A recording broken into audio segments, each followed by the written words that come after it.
Assalamualaikum warahmatullahi wabarakatuh, and a very good morning to everyone. So today we are going to present about tax administration.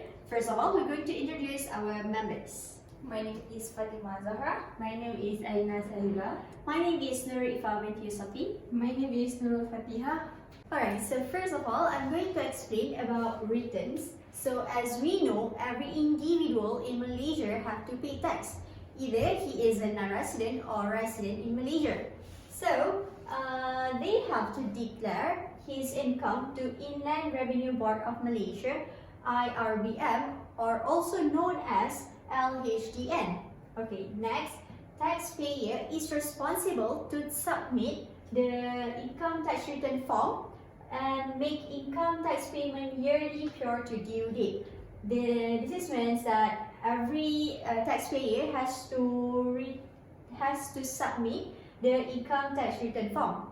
And then next, tax returns allow the taxpayer to calculate their tax liability, schedule tax payments, or request refunds for the overpayment of taxes. So here, the request refunds for the overpayment of taxes, sometimes the taxpayer can do the overpaid for the tax. So with using the returns, they will know how much the tax that they need to return to the taxpayer. Alright, next is here is the status, resident and non-resident. So at this section, we're going to see what is the applicable form they need to submit for the resident and non-resident. So resident, we got 3 types here, and the non-resident, we got 2 types here. So resident, first of all, resident who carry on business and other income, the applicable form that they have to submit is B. And then the resident who is knowledge worker or expert worker, the applicable form they have to submit is BT. And then the last one is resident who is on employment and other income.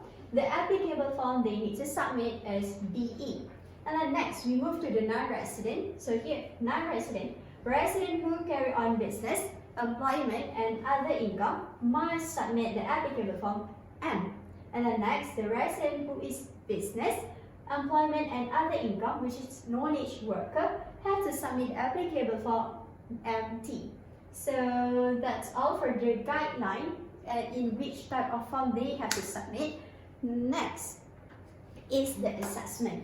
So assessment here means a notice in writing issued by the tax authority to the chargeable person.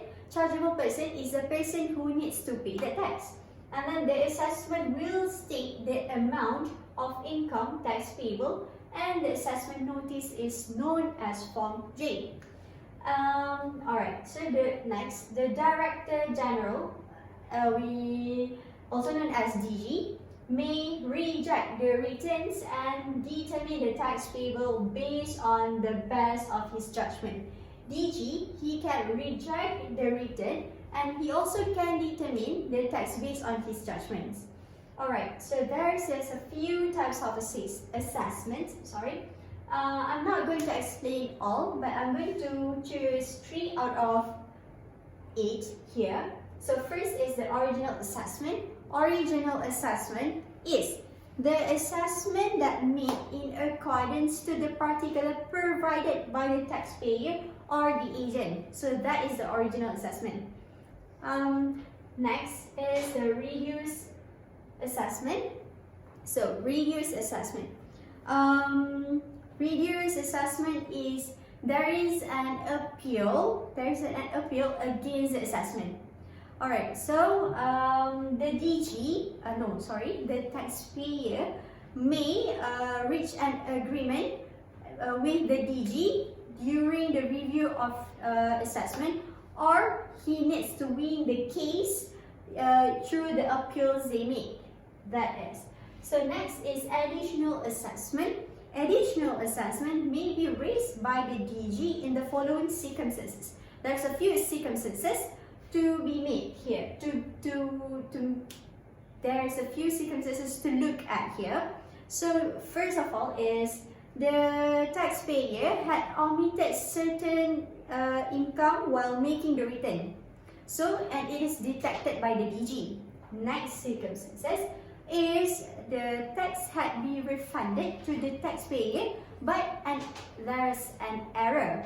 So the last circumstances is when there is additional income which has not been taken into the account when making the return, or the original assessment has not taken into the account of the income.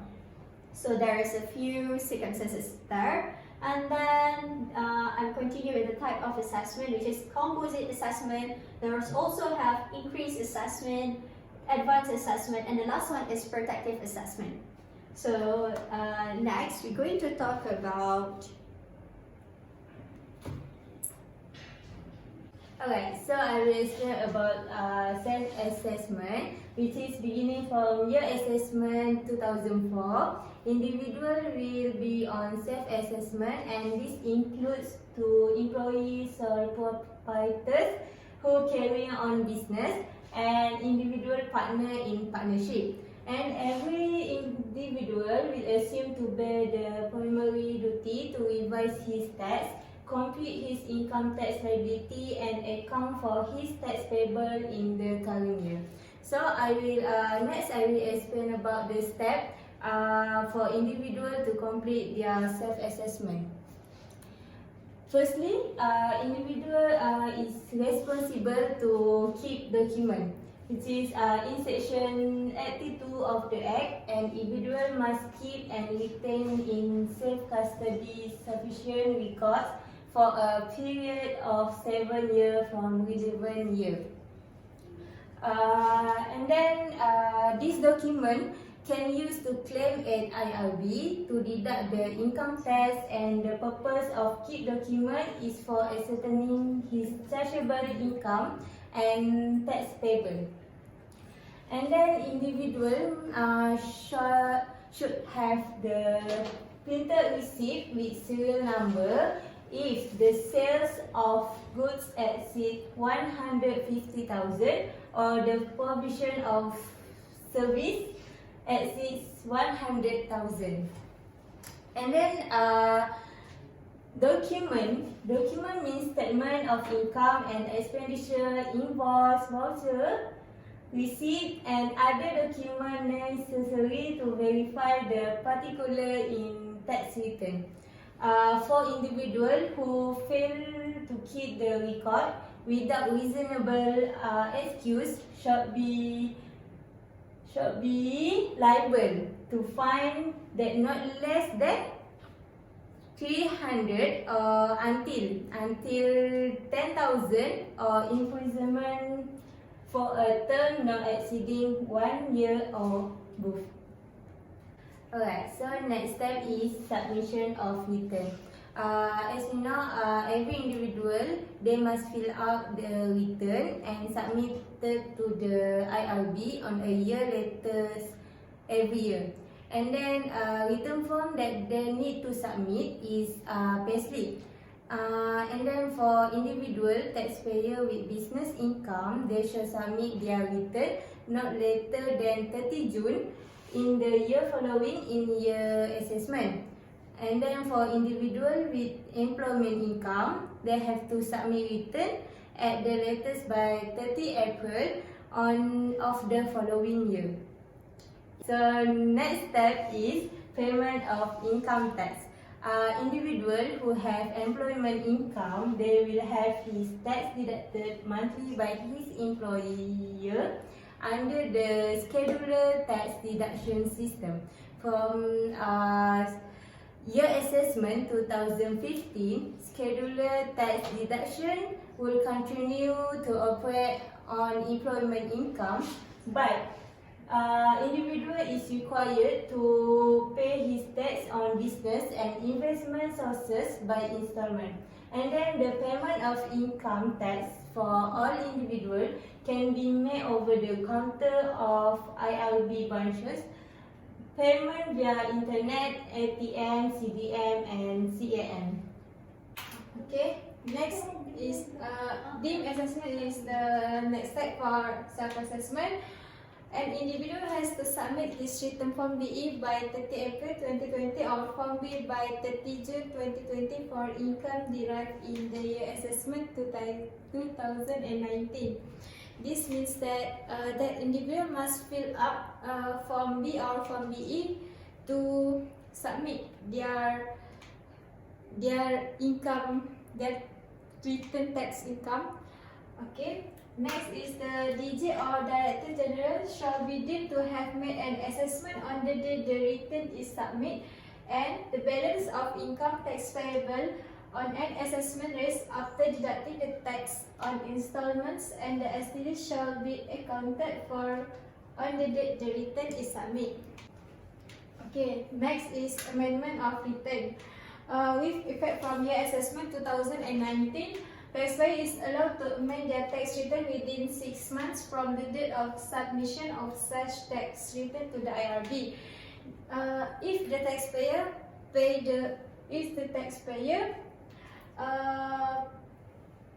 amend their tax return exceed 6 months, the taxpayer will be take an action from the taxpayer collector. However, taxpayer allowed to amend their return once only, not twice. Okay. Next is the amended return shall specify. First is the additional amount of chargeable income, the additional amount of income tax payable, the particulars, and lastly is the late payment penalty. The submission of the amended to return is deemed as notice of assessment. Any tax and penalty shall be due and payable to the tax authorities. Okay, next is the finalization of employees' tax. Employees in Malaysia is mandatory under Section 77 of the Act to submit income tax return form not later than 30 April in the year following a year assessment. If the employees submit income tax after 30 April, they will be taken action from the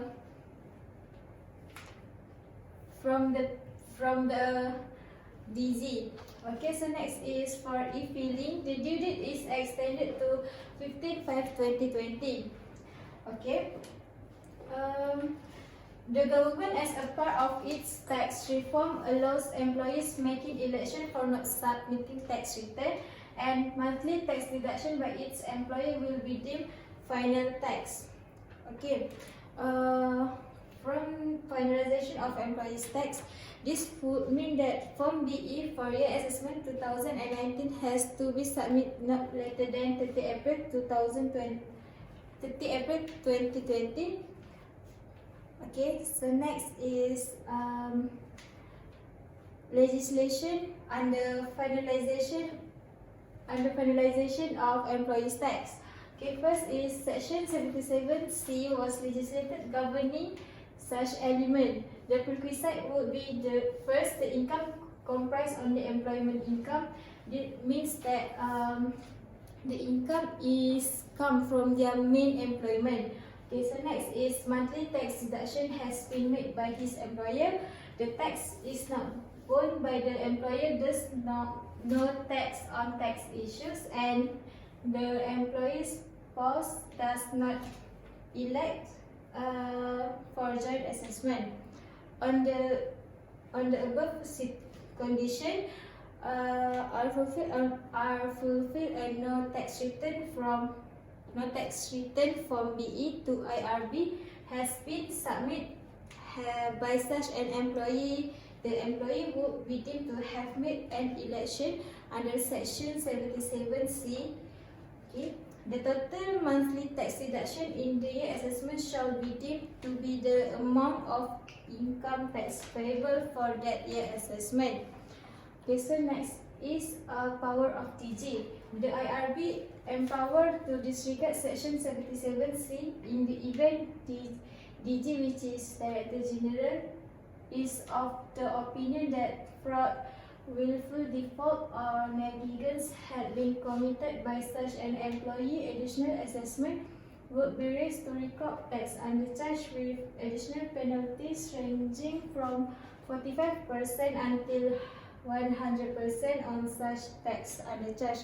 This means that Director General can take an action to the person who commit into fraud. So we will continue with the appeals. Right to appeals. What is right to appeals? And in section 99 of the ITA, a person who is aggrieved, aka appellant, by an assessment which has been made on him for any year of assessment by KPHDN. KPHDN is aka DGIR, which means Director General Inland Revenue is entitled to appeal against that assessment.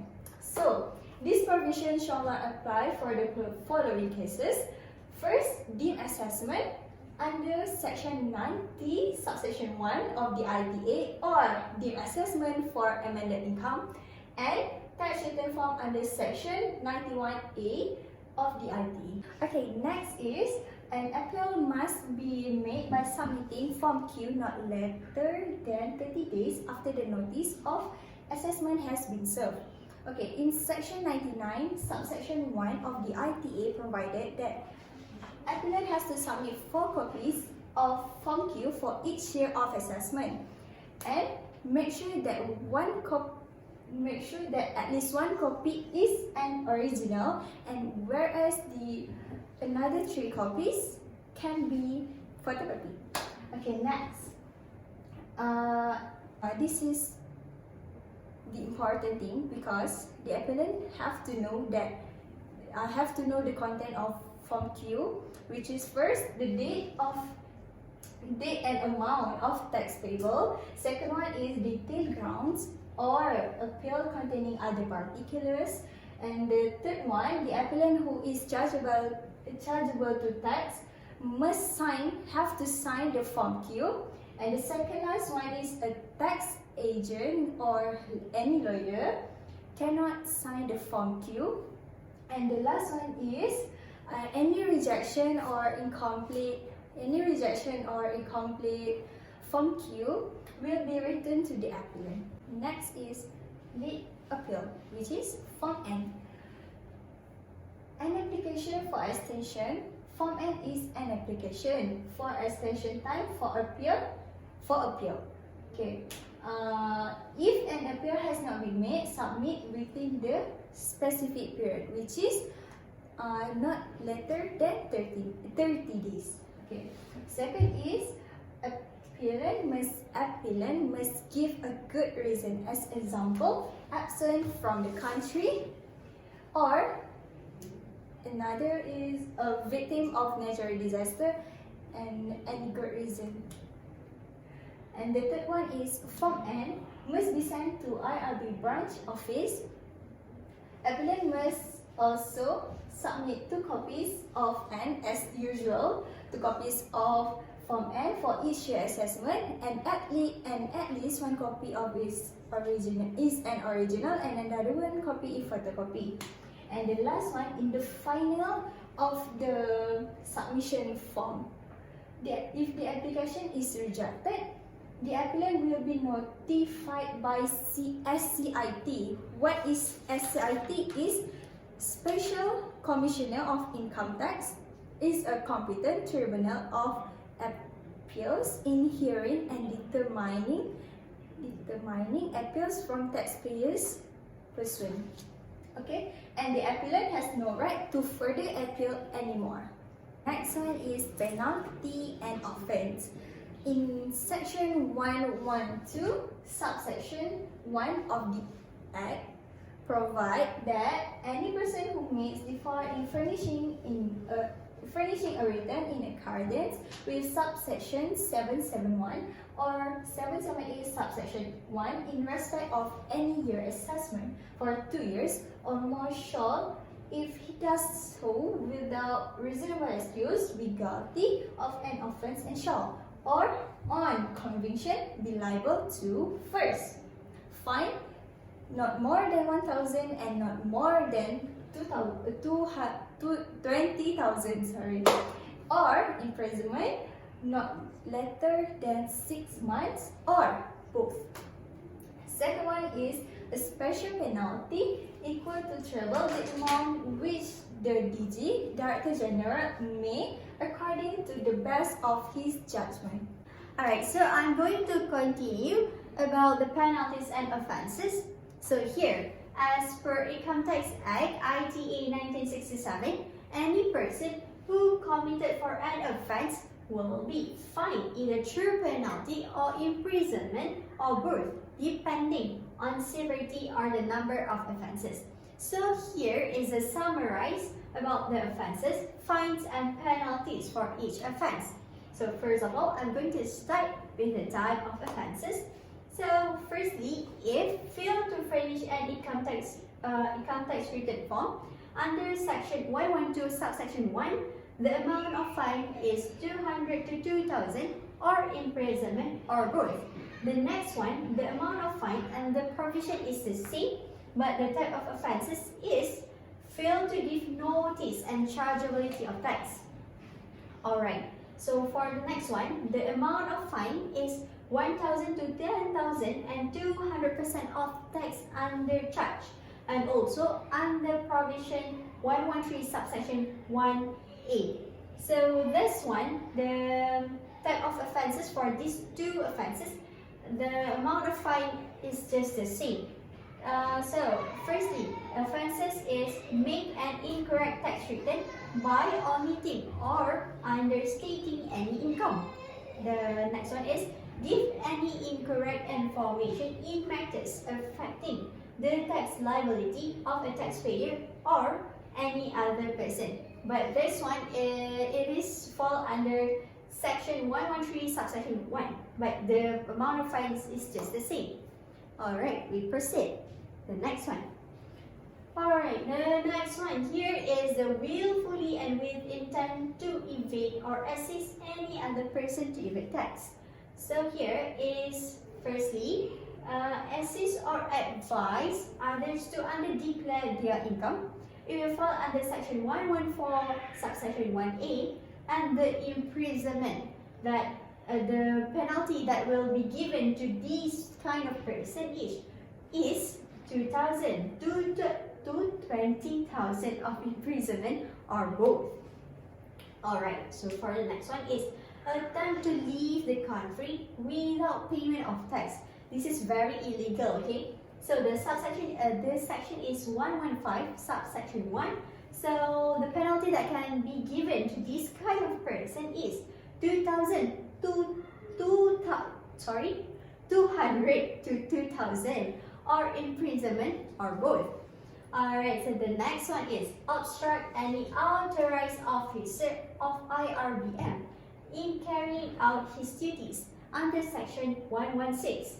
Alright, the penalty is a bit different with from before. So 1,000 to 10,000 or imprisonment or both.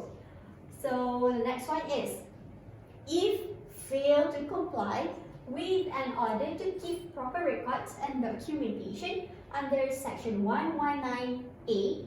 So the penalty will be given is 300 to 10,000 or imprisonment or both. Alright, so this here is fail to comply with a notice asking for certain information as required by IRBM. It will fall under section 120 subsection 1. So the penalty is 200 to 2,000 or imprisonment or both. Finally, the last one is fail to give notice on changes of address within 3 months. Okay, you need to note it here, within 3 months. So under section 120 subsection 1, so the penalty given is 200 to 2,000 or imprisonment or both. So basically, this is the things. If you do these things, you will get the penalty. These kind of things. But the amount of fine is the highest is 20,000, which is if you assist or advise others to underdeclare their income. So we all have to note that here. This is so important. Okay, so that's all from us. So thank you. Thank you. Bye.